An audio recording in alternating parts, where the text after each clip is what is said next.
নমস্কার, আমি ঋতুপর্ণা শুরু করছি উত্তরের সংবাদ। বিস্তারিত সংবাদের দিকে নজর রাখবো, কিন্তু তার আগে দেখে নেব আজকের বিশেষ সংবাদ। রবিবার জলপাইগুড়িতে একটি সাংবাদিক সম্মেলনে স্বাস্থ্য, শিক্ষা, সংস্কৃতি ও সড়ক ব্যবস্থা সহ কেন্দ্রীয় সরকারের বিভিন্ন উন্নয়নমূলক প্রকল্পের খতিয়ান তুলে ধরলেন জলপাইগুড়ির সাংসদ ডক্টর জয়ন্ত কুমার রায়।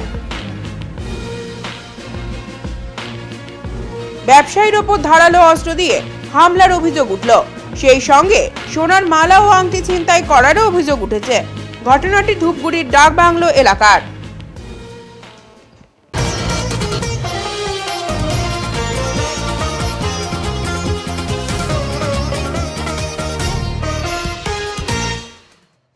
কেন্দ্রীয় সরকারের বিভিন্ন উন্নয়নমূলক প্রকল্পের খতিয়ান তুলে ধরলেন জলপাইগুড়ির সাংসদ ডক্টর জয়ন্ত কুমার রায়। স্বাস্থ্য, শিক্ষা, সংস্কৃতি ও সড়ক ব্যবস্থা সহ কেন্দ্রীয় সরকারের বিভিন্ন উন্নয়নমূলক প্রকল্পের খতিয়ান তুলে ধরলেন জলপাইগুড়ির সাংসদ ডক্টর জয়ন্ত কুমার রায়। এই নিয়ে রবিবার জলপাইগুড়িতে একটি সাংবাদিক সম্মেলন করেন তিনি। সাংসদ জানান, জলপাইগুড়ি মেডিকেল কলেজ হাসপাতালের জন্য 2020 সালে 320 কোটি টাকা বরাদ্দ করা হয়েছে। প্রধানমন্ত্রী ন্যাশনাল রিলিফ ফান্ডের মাধ্যমে 170 জন আর্থিক সহায়তা পেয়েছেন। 337 কোটি টাকা খরচ করে নিউ জলপাইগুড়ি স্টেশনকে সংস্কার করে বিশ্বমানের স্টেশনের রূপ দেওয়া হচ্ছে। এছাড়াও অমৃত ভারত প্রকল্পের মাধ্যমে Jalpaiguri town, Jalpaiguri road station সহ নিউ মাল ও হলদিবাড়ি স্টেশনকে সাজিয়ে তোলা হচ্ছে। ইতিমধ্যে ওই রেল রুটগুলিকে বৈদ্যুতিকরণ করা হয়েছে বলে জানান সাংসদ ডক্টর জয়ন্ত কুমার রায়। তিনি বলেন, জলপাইগুড়ি সহ বিভিন্ন রেল স্টেশনে অনেকগুলো ট্রেনের স্টপেজের ব্যবস্থা করা হয়েছে। সাংস্কৃতিক ক্ষেত্রেও অনেক কাজ হয়েছে জলপাইগুড়িতে। জলপাইগুড়ি দূরদর্শন কেন্দ্রকে পুনরুজ্জীবিত করে নতুনভাবে অনেক প্রোগ্রাম চালু করা হয়েছে বলে সাংসদ জানান। এছাড়াও 161টি রাস্তা তৈরি ও সংস্কার করা হয়েছে। যে বিষয়গুলোতে আমি জোর দিয়েছিলাম সেগুলো 1 নম্বর স্বাস্থ্য, 2 নম্বর রেল পরিকাঠামো অর্থাৎ যোগাযোগ ব্যবস্থা, সড়কের যোগাযোগ ব্যবস্থা সড়কের মাধ্যমে, এমপি ল্যাডস ফান্ড, শিক্ষাক্ষেত্রে, সংস্কৃতি ক্ষেত্রে কী কী কাজ করেছে সেগুলোই এখানে বলা আছে। এবং প্রথমে বলি যে প্রথমে আমাদের 23শে জানুয়ারি 2020-তে আমরা মেডিকেল কলেজ পেয়েছি। 320 কোটি টাকা ব্যয় বরাদ্দ করা হয়েছে, সেটা কাজ চলছে। প্রধানমন্ত্রী ন্যাশনাল রিলিফ ফান্ডের মাধ্যমে অনেক গরিব মানুষ, এখন পর্যন্ত প্রায় 170 জন, কেউ 2 লাখ, কেউ 3 লাখ, কেউ 1 লাখ, কেউ 50,000 এরকম করে চিকিৎসা পেয়েছে। নিউ জলপাইগুড়িকে এনজেপিকে ওয়ার্ল্ড ক্লাস স্টেশন করা হয়েছে, 337 কোটি টাকা সেটা ব্যয় হচ্ছে, কাজ চলছে। অমৃত ভারত প্রকল্পের আন্ডারে জলপাইগুড়ি টাউন, জলপাইগুড়ি রোড, নিউমাল, ধূপগুড়ি, হলদিবাড়ি স্টেশনকে সাজানো হচ্ছে। বৈদ্যুতিকরণের কাজ প্রায় কমপ্লিট, হলদিবাড়ি অবধি তার একটা ইনিশিয়াল টেস্টও করা হয়ে গেছে। দার্জিলিং মেলের মতো উন্নত মানে আমার হেরিটেজ, মানে শুধু না ওয়েজার ট্রেন, সেটাকে হলদিবাড়ি পর্যন্ত আমরা এক্সটেন্ড করতে পেরেছি। জলপাইগুড়ি তথা কুচবিহারের অনেক অংশের মানুষ তাতে উপকৃত হয়েছে। নিউ চন্দ্রাবান্ধা সহ সেখানেও কাজ চলছে। কিছুদিনের মধ্যে সেখানেও ফরাতি এক্সপ্রেসের একটা স্টপেজ পেয়েছে। অনেকগুলো স্টপেজ পেয়েছি, সেগুলো এখানে এই মুহূর্তে আপনার লেখা আছে, আপনারা দেখে নেবেন। এছাড়াও এখানকার কালচারাল দিকটা বিভিন্ন সিবিসির মাধ্যমে সেন্ট্রাল ব্যুরো অফ কমিউনিকেশনের মাধ্যমে তুলে ধরা হয়েছে এখানকার সাংস্কৃতিক ঐতিহ্যকে। দূরদর্শন কেন্দ্রে এখানে অনেকগুলো প্রোগ্রাম প্রায় বন্ধ হয়ে গেছিলো। জলপাইগুড়ি দূরদর্শন কেন্দ্রকে উঠিয়ে নেওয়ার উপক্রম হয়েছিল, সেটাকে আমরা শুধু রিস্টোর করা না, সেখানে প্রোগ্রাম বাড়িয়ে তোলা সম্ভব হয়েছে এবং নতুন করে আরও প্রোগ্রাম হচ্ছে। পিএমজিএসওয়াইয়ের মাধ্যমে 161টি রাস্তা হয় রিপেয়ার করা হয়েছে বা তার সংস্কার করা হয়েছে বা নতুন করে করা হয়েছে। বিনামূল্যে চক্ষু পরীক্ষা শিবির অনুষ্ঠিত হলো জলপাইগুড়িতে। সুদিন কুমার মিত্র বিদ্যাপীঠ ও জেলা ক্ষুদ্র চা চাষী সমিতির ব্যবস্থাপনায় রবিবার বিনামূল্যে চক্ষু পরীক্ষা শিবির অনুষ্ঠিত হলো।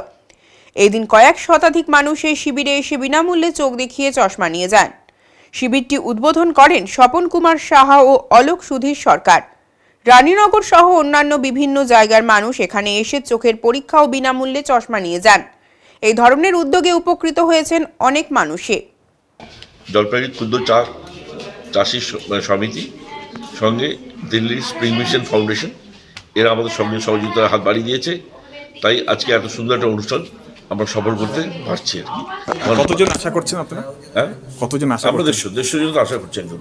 রেজিস্ট্রেশন সেভাবে হয়ে আছে আর কি। এর আগেও তো বিভিন্ন সামাজিক কাজ করে আসছে। আমরা করে আসছি। আমরা আমাদের মানুষের সঙ্গে জনগণ আশ্রমের তত্ত্বাবধানে এবং তাদের বিভিন্ন কর্মসূচিতে আমরা এই ধরনের মানব কল্যাণের কাজগুলো করে থাকি। আজকে কি করলেন? আজকে হচ্ছে নিঃশুল্ক চক্ষু পরীক্ষা শিবির সঙ্গে চশমা প্রদান। ধসা রোগের কারণে আলু ওঠার সময় আসলেও মাথায় হাত পড়তে পারে আলু চাষিদের। কৃষকেরা কঠিন পরিশ্রম করে 3 মাস নিজের সন্তানের মতো যত্ন করে আলুর ফলন ফলায়। যখন আলু ওঠার সময় হয় তখন কিছুটা হাসির মুখ দেখা যায়।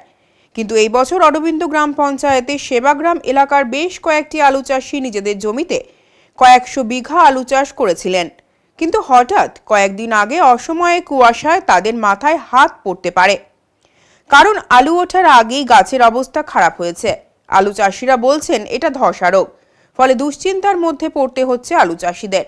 জলপাইগুড়ি সদর ব্লক এলাকার অরবিন্দ গ্রাম পঞ্চায়েতের সেবাগ্রাম এলাকার কয়েকশো আলু চাষিরা এখন চিন্তার মধ্যে রয়েছেন। আর মাত্র কয়েকদিন পরেই আলু ওঠার সময় আসলেও তাদের মধ্যে এখন চিন্তার ভাঁজ রয়েছে। আলু গাছে ধসা রোগ দেখা দিয়েছে। তার মধ্যে আলুর ফলন কেমন হবে তাও তারা বুঝতে পারছেন না। যদিও দাম নিয়ে এখন তেমন কোনো ওঠানামা হচ্ছে না, কিন্তু আলুর গাছে ধসা রোগ নিয়ে তারা চিন্তার মধ্যে পড়েছেন এবার তাদের কি হবে। এক আলু চাষি বলেন, আলুর ফলন প্রথমে ভালোই ছিল, কিন্তু হঠাৎ কুয়াশায় কয়েকদিনের কারণে কয়েকশো বিঘা আলুর গাছে ধসা রোগ দেখা দিয়েছে। কি হবে আমরা বুঝতে পারছি না। আলু তো আর উঠার কয়েকদিন বাকি রয়েছে, তো এই বছর আলুর ফলন কেমন দেখছেন আপনারা চাষি হয়ে? তো রোগ লেগে গেছে, ধসা লেগে গেছে তো আলুর রোগে, আলুর গাছে ধসা বলতে তার কোনো ইয়ে হয়নি? হ্যাঁ, পরিবর্তন হচ্ছে একটু করে। মানে ধসা রোগ ধরেছিল? হ্যাঁ, ধরেছে। কি সব জায়গায় না আপনাদের এলাকায়? সব জায়গায় ধরেছে, এটা সব জায়গায় ধরেছে। এবার কি চিন্তায় রয়েছেন আপনারা? আলু তো উঠানোর ইয়ে চলে আসছে। চিন্তা আর কি করা যাবে, এখানে আলু তো হয়ে গেছে, আর কয়েকদিন বাদে উঠাবো। মানে পরিমাণটা কি হবে সেটা কি মনে করছেন? এখনো বলা যাচ্ছে না কিছু। না, যেহেতু ধসা রোগ বললেন। হ্যাঁ, একটু কম হতে পারে। একটু কম। আর দাম নিয়ে কোনো এখন ওঠানামা হচ্ছে? না, দাম ওঠার পরে কি বোঝা যাবে? হ্যাঁ, ওঠার পরে দাম বোঝা যাবে। এটা কোন জায়গা দাদা? এটা হচ্ছে সেবাগ্রাম। তার নাম? ধনেশ। হ্যাঁ। স্বাভিমান পার্টি 2024-এর লোকসভা নির্বাচনে জেলায় জেলায় প্রার্থী দিতে চলেছে। স্বাভিমান পার্টি ইতিমধ্যেই ধূপগুড়ি উপনির্বাচনে প্রার্থী দিয়েছিল। এবার 2024-এর লোকসভা নির্বাচনে জেলায় জেলায় প্রার্থী দিতে চলেছে এই দল। রাজ্য কমিটির প্রেসিডেন্ট রবীন্দ্রনাথ রায় এদিন তার নিজের বাসভবনে দলীয় কর্মী সমর্থকদের সঙ্গে নিয়ে এমনই একটি সাংবাদিক সম্মেলন করেন। একাধিক দাবি দাওয়া নিয়ে এবারও রাজনৈতিক ময়দানে লড়তে চলেছে স্বাভিমান পার্টি। এদিন জলপাইগুড়ি জেলা ধূপগুড়ি থানার অন্তর্গত ঝাড় আলতা 2 নম্বর গ্রাম পঞ্চায়েতের খট্টিমারি বাজারের নিজ বাসভবনে দলীয় কর্মী সমর্থকদের নিয়ে প্রার্থী তালিকা তৈরি ও দলীয় কর্মসূচি করেন রাজ্য কমিটির ভাইস প্রেসিডেন্ট। স্বাভিমান পার্টির তরফ থেকে আগামী লোকসভা নির্বাচনে আমরা প্রতিটা ক্ষেত্রেই প্রার্থী দেওয়ার চেষ্টা করব এবং এই দিয়েছি ধূপগুড়ি বিধানসভায়। সেক্ষেত্রে কতটা এবার মোটামুটি যা আশা করা যায় খুব ভালো পাবো এবং আমরা উত্তীর্ণ হব। মূলত কি যেটা আমরা চাইতে যে বেকার রোজগার যোজনা, বেকারদের চাকরি নাই, কৃষি সংস্থা কৃষি লোন মুকুব নাই, এবার জননন্দন নিয়ন্ত্রণ, তারপর ছেলেদের মোটামুটি চাকরি কল্প কারখানা এবং সমাজে যে বেকারত্ব দিন দিন বেড়ে চলতেছে না, তার থেকে আমরা সরকার, রাজ্য সরকার, কেন্দ্র সরকারকে যে দাবি রাখছি সেটা অবশ্যই মিটিয়ে দেবো যদি আমরা সরকারে আসি। এখনও সম্ভব হয়নি, তবে চর্চা চলতেছে। ঠিক সময়ে আমরা এটা বলে দেব, কারণ আমাদের যে হাউস আছে পার্লামেন্টারি। উত্তরের সংবাদে এখন সময় বিরতির সঙ্গে থাকুন, ফিরে আসছে আরো সংবাদ নিয়ে। সব সময় সব দিকের সব খবর পেতে সাবস্ক্রাইব করুন, বেল আইকনটি প্রেস করে আপডেট থাকুন।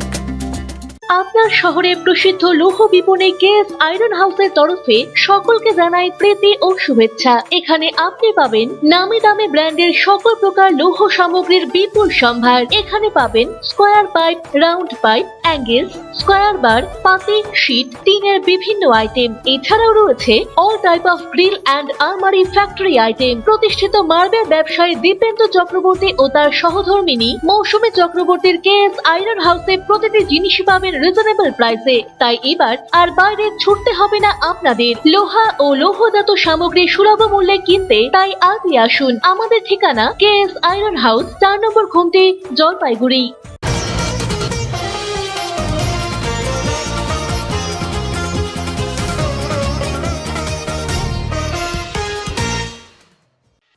ব্যবসায়ীর ওপর ধারালো অস্ত্র দিয়ে হামলার অভিযোগ।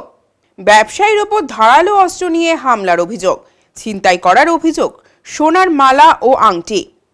ঘটনাটি ঘটেছে ধূপগুড়ির ডাকবাংলো এলাকায়। আহত ব্যবসায়ী মিঠুন চক্রবর্তী, তার মাথায়, বুকে, হাতে গভীর আঘাত লাগে।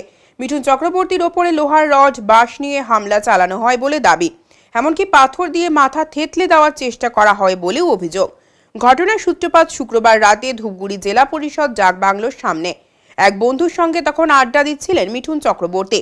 সেই সময় অতর্কিতভাবে হামলা চালায় 3 ব্যক্তি, যারা 12 নম্বর ওয়ার্ডের বাসিন্দা বলে অভিযোগ।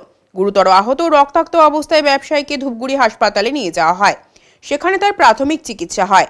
চিকিৎসকেরা এক্স-রে করার পর জানান তার বাঁ হাতে হাড় ভেঙে গিয়েছে। এরপরই তাকে নিয়ে যাওয়া হয় শিলিগুড়ির একটি বেসরকারি নার্সিংহোমে। বর্তমানে সেখানেই চিকিৎসাধীন রয়েছেন তিনি। আহত ব্যবসায়ী মিঠুন চক্রবর্তী ধূপগুড়ি থানায় 3 অভিযুক্তের নামে লিখিত আকারে অভিযোগ দায়ের করেছেন। ঘটনার তদন্ত শুরু করেছে ধূপগুড়ি থানার পুলিশ। ফুচি, রাজীব সরকার, টাট্টু আর ওর বাবা রঞ্জিত সরকার। কি কারণে এই ঘটনাটা? কারণ আমি রাত্রি মোটামুটি 11 নাগাদ আমি বাংলোর সামনে ছিলাম বন্ধুদের সাথে। হঠাৎ করে ফুচি আমাকে ডাকে আর ব্যবসা সংক্রান্ত কথাবার্তা বলার জন্য। তো তারপর হঠাৎ করে দেখেও আমাকে অসভ্য গালাগাল চালু করে।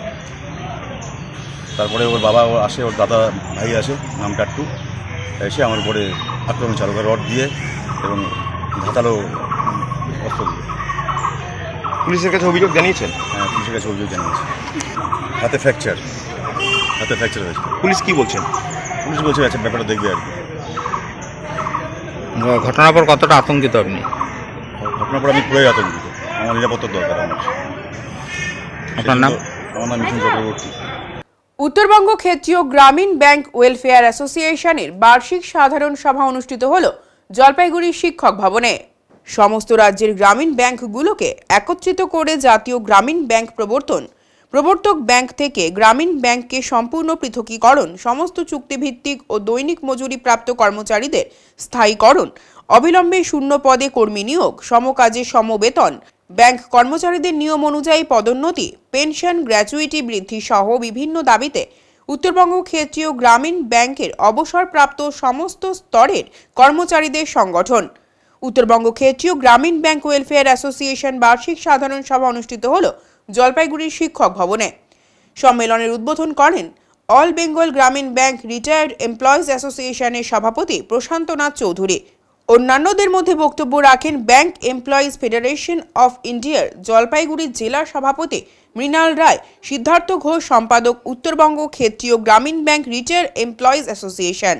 উত্তরবঙ্গের সমস্ত জেলা থেকে শতাধিক প্রতিনিধি সাধারণ সভায় অংশগ্রহণ করেন। গ্রামীণ ব্যাংকের বিভিন্ন শাখায় শূন্য হয়ে থাকা 30,000 পদে অবিলম্বে কর্মী নিয়োগ, গ্রামীণ ব্যাংক কর্মচারীদের রাষ্ট্রায়ত্ত ব্যাংক কর্মচারীদের সমতুল্য সমস্ত সুযোগ সুবিধা প্রদান, অবিলম্বে কেন্দ্রীয় সরকারের সাম্প্রদায়িক নীতির পরিবর্তন, কৃষি ও কৃষকদের স্বার্থে ব্যাংকিং ব্যবস্থা সরলীকরণ, মহাজনী ঋণ প্রথা রুখতে আরও বেশি গ্রামীণ এলাকায় গ্রামীণ ব্যাংকের পরিষেবা পৌঁছে দেওয়া সহ বিভিন্ন দাবিতে উত্তরবঙ্গের জেলাগুলোর থেকে মোট 12 জন প্রতিনিধি আলোচনা করেন। অ্যানুয়াল জেনারেল মিটিংয়ের পার্টিকুলার সারা বছর ধরে যারা আমরা কাজকর্মগুলো করি, বিভিন্ন সাংগঠনিক কর্মসূচি আমরা পরিকল্পনা করি, তার একটা বিস্তারিত আলোচনা রিভিউ এখানে করা হয়। আজকে হয়তো এই সভা থেকে আগামী থেকে সমস্ত বিষয়গুলো আছে, আমাদের পেনশন সংক্রান্ত বিষয় আছে, আমাদের সারা ভারতবর্ষে জাতীয় গ্রামীণ ব্যাংক গঠন করার দাবি আছে, আমাদের কম্পাশনেট অ্যাপয়েন্টমেন্টের দাবি আছে। এই দাবিগুলো নিয়ে নতুন করে আবার আলোচনা হবে। আগামীতে যদি কোনো কর্মসূচি আমরা গ্রহণ করি, সেই সিদ্ধান্ত আজকের এই বার্ষিক সাধারণ সভা থেকে হবে এবং সে অনুযায়ী আমরা পরবর্তীতে কর্মসূচি পালন করব, যদি কোনো রকম কর্মসূচি পালন করা আজকে সিদ্ধান্ত গ্রহণ করা হয়। জাতীয় গ্রামীণ ব্যাংক একটা আমাদের দাবি আছে, এটা হচ্ছে সর্বভারতীয় ভিত্তি কম্পাশনেট অ্যাপয়েন্টমেন্ট। এই যে মৃত ব্যক্তি মারা যাওয়ার পরে নতুন করে গভর্নমেন্ট যে ইনস্ট্রাকশন জারি করেছে, সেই অনুযায়ী আমার স্থানীয় কর্তৃপক্ষ আমরা দাবি জানিয়েছি সেই অনুযায়ী গভর্নমেন্টের নতুন ইনস্ট্রাকশন অনুযায়ী সার্কুলার ইস্যু করতে এবং সেটাকে কার্যকরী করতে। এইরকম সর্বভারতীয় ভিত্তিতে পেনশন আপগ্রেডেশন, সেই বিষয়টা একটু আলাদা। সেই বিষয় নিয়ে United forum of bank unions লড়াই আন্দোলন করছে। সেই দাবি আমরা সমর্থন করেছি, সেই দাবির সমর্থনে, সেই দাবির লড়াইয়ে আমরা আছি। আচ্ছা, হয়ে যাবে। আপনার নাম একটু পরিচয়। আমার নাম প্রদীপ কুমার দেব। আমি এই উত্তরবঙ্গ ক্ষেত্রীয় গ্রামীণ ব্যাংক রিটায়ার্ড এমপ্লয়িজ ওয়েলফেয়ার অ্যাসোসিয়েশনের কার্যকরী সমিতির সদস্য। ওদলাবাড়ি ক্রিকেট টুর্নামেন্টে চ্যাম্পিয়ন হল এনজে বয়েজ ক্লাব। দক্ষিণ ওদলাবাড়ি ওয়েলফেয়ার অ্যাসোসিয়েশন এবং মিলন সংঘের যৌথ ব্যবস্থাপনায় শান্তি কলোনি ময়দানে আয়োজিত 16 দলের সাইরাননেসা মেমোরিয়াল নকআউট ক্রিকেট টুর্নামেন্টে চ্যাম্পিয়ন হল এনজে বয়েজ ক্লাব ওদলাবাড়ি। দক্ষিণ ওদলাবাড়ি শান্তি কলোনি ময়দানে আয়োজিত ফাইনালে প্রথমে ব্যাট করে নির্ধারিত 16 ওভারে 9 উইকেট হারিয়ে 206 রান করে সন্দীপ প্রসাদ 77 রান করেন। জবাবে 156 রানেই অল আউট হয়ে যায় মুন্সি মোড়ের DR11।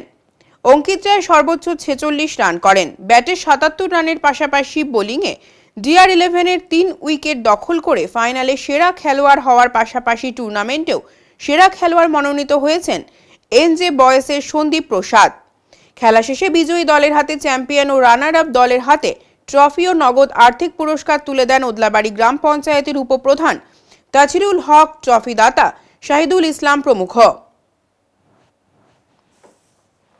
জ্যোতিষ সম্রাট শ্রী দেবাচার্য ফেব্রুয়ারি মাসের 25 তারিখ বসেছেন এবং 26 ও 27 তারিখ বসবেন জলপাইগুড়ি শহরের হোটেল ডিলা প্রীতমে। ভারত খ্যাত ঐতিহ্য সম্পন্ন 350 বছরের জ্যোতিষী পরিবারের যোগ্য উত্তরাধিকার শ্রী দেবাচার্য জ্যোতিষ সম্রাট সম্মানে খ্যাতির সাম্রাজ্যে বিরাজ করছেন। তার বিচার বিশ্লেষণী ক্ষমতা ও রত্ন নির্বাচনের ক্ষেত্রে তীক্ষ্ণ বোধ তাকে অনেক বেশি জনপ্রিয় করে তুলেছে, আর মানুষের কাছে তিনি গুরুত্বপূর্ণ হয়ে উঠেছেন বিশ্বাসের পথ ধরে। শ্রী দেবাচার্য নিয়মিতভাবে রাশিফল লিখছেন উত্তরবঙ্গ সংবাদের পাতায়। 12 বছর ধরে জলপাইগুড়ির মানুষের সাথে অভিজ্ঞতার ভিত্তিতে নিজের গ্রহণযোগ্যতা বাড়িয়ে চলেছেন ভাগ্য গণনার নিরিখে। এছাড়াও নিয়মিতভাবে বসছেন ধূপগুড়িতে। জলপাইগুড়ি শহরের ডিলা প্রীতমে প্রতি মাসেই বসে থাকেন জ্যোতিষ সম্রাট শ্রী দেবাচার্য। ফেব্রুয়ারি মাসের 25, 26 ও 27 তারিখ অর্থাৎ রবিবার, সোমবার ও মঙ্গলবার হোটেল ডিলা প্রীতমে বসছেন শ্রী দেবাচার্য। সময় সকাল 11টা থেকে রাত 8টা পর্যন্ত। আগ্রহী মানুষেরা তার সাথে দেখা করতে চাইলে SMS এর মাধ্যমে নিজের নাম ও ঠিকানা লিখে পাঠিয়ে যোগাযোগ করুন এই নাম্বারে 9434317391 এবং 9163667741। আপনাদের সকলকে জানাই অন্তরের ভালোবাসা এবং প্রণাম। আপনারা সুস্থ থাকুন, ভালো থাকুন। আমি আজকে দুটি কথা বলবো। প্রথমত শিশুদের সম্পর্কে। আমি মনে করি শিশুদের 6 থেকে 7 বছর পূর্ণ হয়ে যাওয়ার পর কোনো একজন ভালো অ্যাস্ট্রোলজারের পরামর্শ গ্রহণ করা উচিত। তাহলে তাদের মনের বিকাশ এবং তাদের সুস্থ জীবন এবং গ্রহমুক্ত জীবন এবং তাদের মনঃসংযোগের প্রভাবটা বৃদ্ধি পায় এবং তারা পড়াশোনার ক্ষেত্রে বা প্রকৃত অর্থে মানুষের মতন মানুষ হতে সহযোগিতা করে। অতএব শুরুতেই যদি কুগ্রহগুলোকে প্রতিকার করা যায় তাহলে এই অশুভ গ্রহগুলো থেকে মুক্ত হয়ে সুস্থ জীবনের পথে সে যেতে পারে। অতএব আমি মনে করি শিশুদের ক্ষেত্রে 6 থেকে 7 বছর পূর্ণ হয়ে যাওয়ার পর তাদের উচিত একজন ভালো অ্যাস্ট্রোলজার অর্থাৎ ভালো জ্যোতিষীর পরামর্শ গ্রহণ করে প্রতিনিয়ত চলা। তাহলে তার জীবনটা সুস্থময় এবং সুন্দরময় হয় বলে আমি মনে করি। আর দ্বিতীয়ত আমি বলবো বিবাহ সংক্রান্ত বিষয়। আজকে আমরা প্রায়শই দেখছি বিবাহ সংক্রান্ত বিষয়ে নানান জটিলতা এবং অনেক ভালো মেয়ে ভালো গান জানে, পড়াশুনো জানে, দেখতে সুন্দর, কিন্তু তবুও তাদের বিবাহের ক্ষেত্রে জটিলতা বা প্রবলেম বা বিবাহের পরেও নানান সমস্যা দেখা যায়। এবং এই সমস্যার কারণে সংসার ভেঙে যায়, অনেক জটিলতা আসে। তার জন্য আমি মনে করি আপনাদের উচিত বিবাহের ঠিক পূর্বে কোনো ভালো অ্যাস্ট্রোলজারের পরামর্শ গ্রহণ করে অশুভ গ্রহগুলোকে প্রতিকারের মাধ্যমে আপনি সঠিক পথে যদি যান, তাহলে সেক্ষেত্রে আপনাদের বিবাহিত জীবন বা পরবর্তী জীবন আপনাদের সুখের বা সুন্দর হয়। উত্তরের সংবাদে এখন সময় বিরতির, সঙ্গে থাকুন, ফিরে আসছে আরো সংবাদ নিয়ে। সব সময় সব দিকের সব খবর পেতে সাবস্ক্রাইব করুন, বেল আইকনটি প্রেস করে আপডেট থাকুন।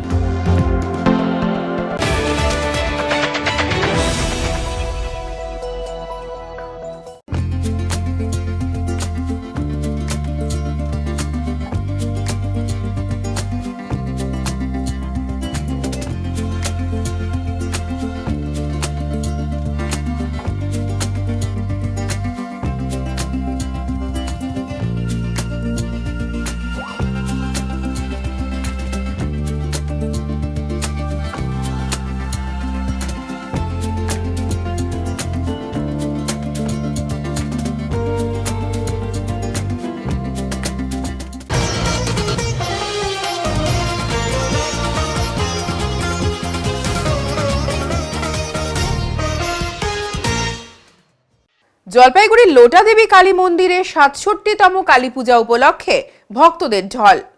জলপাইগুড়ি আসাম মোড় সংলগ্ন করলা ভ্যালি লোটা দেবী মন্দিরে ৬৭তম কালী পূজা উপলক্ষে মন্দির চত্বরে ভক্তদের ঢল। নদীর ওপর অস্থায়ী সেতু পেরিয়ে লোটা দেবী কালী মন্দিরে দর্শনার্থীরা। ছোট থেকে বড় ভিড় উপচে পড়েছে এই মেলায়। এই মেলায় মেলা কমিটির উদ্যোগে সাংস্কৃতিক অনুষ্ঠানের আয়োজন করা হয়। সাংস্কৃতিক অনুষ্ঠানে দর্শনার্থীদের ভিড় লক্ষ্য করা যায়।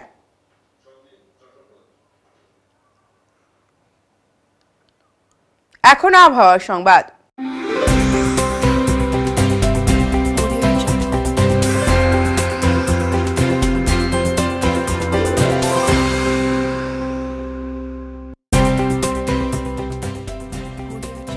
কেন্দ্রীয় আবহাওয়া দপ্তরের জলপাইগুড়ি কেন্দ্র থেকে পাওয়া তথ্য অনুযায়ী রবিবার দিনের সর্বোচ্চ তাপমাত্রা ছিল 28.4 ডিগ্রি সেলসিয়াস ও সর্বনিম্ন তাপমাত্রা ছিল 12.1 ডিগ্রি সেলসিয়াস। গত 24 ঘন্টায় কোনো বৃষ্টিপাত হয়নি। শেষ করার আগে আজকের বিশেষ সংবাদ আরো একবার। রবিবার জলপাইগুড়িতে একটি সাংবাদিক সম্মেলনে স্বাস্থ্য, শিক্ষা, সংস্কৃতি ও সড়ক ব্যবস্থা সহ কেন্দ্রীয় সরকারের বিভিন্ন উন্নয়নমূলক প্রকল্পের খতিয়ান তুলে ধরলেন জলপাইগুড়ির সাংসদ ডক্টর জয়ন্ত কুমার রায়। ব্যবসায়ীর ওপর ধারালো অস্ত্র দিয়ে হামলার অভিযোগ উঠল। সেই সঙ্গে সোনার মালা ও আংটি ছিনতাই করারও অভিযোগ উঠেছে। ঘটনাটি ধূপগুড়ির ডাক বাংলো এলাকার। উত্তরের মন পরিবেশিত উত্তরের সংবাদ এখনকার মতো এই পর্যন্তই। নমস্কার।